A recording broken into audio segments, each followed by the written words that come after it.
আচ্ছা, আপনি যেটি প্রশ্ন করেছেন যে হচ্ছে আমরা হলে কি দেখছি, আমরা যেটা পাচ্ছি প্রত্যেকেই সাধারণ শিক্ষার্থী হয়ে কাজ করবে। এখানে আমাদের কেউ দলমত নির্বিশেষে প্রত্যেকেই সাধারণ শিক্ষার্থীর স্বার্থেই কাজ করবে। এখানে কেউ দলের সাথে কাজ করছে না।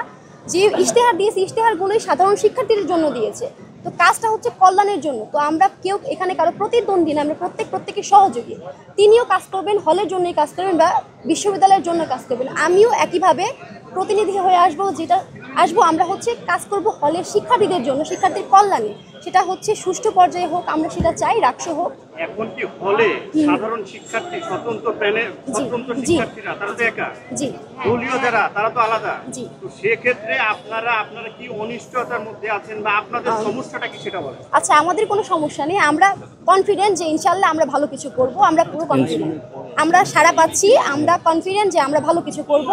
যোগ্য নেতৃত্বই আমাদের হলগুলোতে আসবে। আচ্ছা, একটা বিষয় একটু ক্লিয়ার করে দেই ভাই, আজকের সংবাদ সম্মেলনের আমাদের বোল্ড স্টেটমেন্ট